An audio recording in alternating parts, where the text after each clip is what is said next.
નડિયાદ ધારાસભ્ય શ્રી પંકજભાઈ દેસાઈ અને મનપા commissioner Shri GH સોલંકીએ આજે નડિયાદ શહેરમાં વિવિધ સ્થળોએ ચાલતી રોડ રસ્તા રિપેરિંગની કામગીરીનું પ્રત્યક્ષ સ્થળ તપાસ કરી જરૂરી માર્ગદર્શન આપ્યું. આ કામગીરી અંતર્ગત મિલ રોડ પર મફતલાલ મિલ સામે, કોલેજ રોડ પર ધરમસિંહ દેસાઈ યુનિવર્સિટી સામે અને પીજ રોડ, વલ્લભ ચોકડી ખાતે ડામર પેચવર્ક, ડામરના પેવર પટ્ટા, CC રોડ અને કોન્ક્રીટ રોડ જેવી વિવિધ પ્રકારની રોડ રિપેરિંગની કામગીરી હાથ ધરવામાં આવી હતી. આ કામગીરી કુલ 7 એન્જિનિયર, સુપરવાઇઝર અને 10 લેબર સ્ટાફ દ્વારા સંચાલિત થઈ રહી છે, જેમાં પેવર મશીન, રોલર મશીન, ડામરનું બોઇલર જેવી મશીનરીઓ ઉપયોગ કરીને ચોકસાઈપૂર્વક કામગીરી કરવામાં આવી રહી છે. સ્થળ તપાસ દરમિયાન ધારાસભ્ય શ્રી પંકજ દેસાઈ અને કમિશનર શ્રી GH સોલંકી આ કામગીરી વિશે વિગતવાર માહિતગાર થયા હતા અને તેમણે સત્વરે રિપેરિંગ કામગીરી પૂર્ણ કરી પુનઃ વાહન વ્યવહાર યોગ્ય રસ્તાઓ તૈયાર કરવા સંબંધિત અધિકારીઓને સૂચના આપી હતી.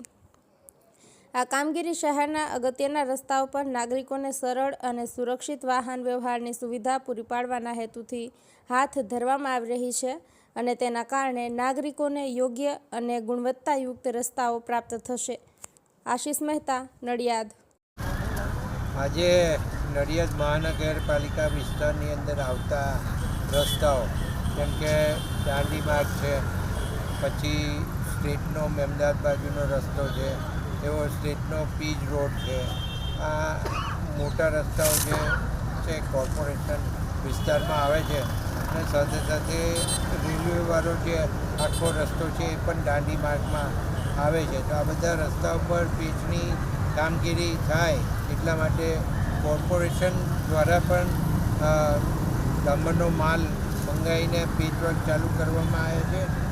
એ જ રીતે દાંડી વિભાગ જોડે પણ પેચનું કામ શરૂ કરાયું છે અને સિમેન્ટ કોન્ક્રીટથી પણ જે જગ્યાએ બનાવવા જેવું લાગે એ જગ્યાએ બનાવવાની કામગીરી શરૂ કરવામાં આવી. એટલે ટૂંકમાં ટોટલ કોર્પોરેશન વિસ્તારની અંદર જે જગ્યાએ આડા પડેલા છે રસ્તા ઉપર એ પૂરવા માટેની હાલ કામગીરી ચાલુ છે અને પીજ રોડ પણ અત્યારે પેચવર્કની કામગીરી ચાલુ છે અને સાથે સાથે આખા કોલેજ રોડ ઉપર પણ પેચવર્કની કામગીરી ચાલવાની છે અને બસ સ્ટેન્ડથી રેલવે સ્ટેશન સુધીનો ભાગ છે એમાં પણ જે જમણી બાજુનો ભાગ આખો કાર્પેટ ખલાસ થઈ ગયો છે એ પણ આ પેચવર્કની અંદર પેવરથી કાર્પેટ કરશે અને એ બેજ કામ કરવામાં આવનાર છે. એટલે કમિશનરશ્રીના ધ્યાને જેટલી બાબતો પ્રજાની રજૂઆતથી આવી છે એ તમામ જગ્યાએ આજથી પેચવર્ક કરવાની કામગીરી શરૂ કરી છે અને જો વરસાદ નહીં પડે તો મોટાભાગે 2-3 દિવસની અંદર સમગ્ર પેચવર્ક થાય એવું કમિશનરશ્રીએ આયોજન. આજરોજ નડિયાદ મહાનગરપાલિકા વિસ્તારમાં નડિયાદના જાગૃત અને કર્મઠ ધારાસભ્ય શ્રી પંકજભાઈ દેસાઈ સાથે નડિયાદના જે ખરાબ રસ્તાઓ થયા છે ચોમાસા દરમિયાન એના માટે રાઉન્ડ લઈ રહ્યા છીએ.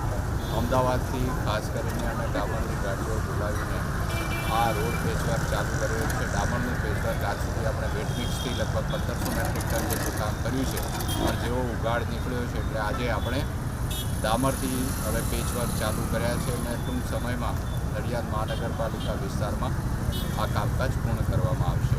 ધન્યવાદ.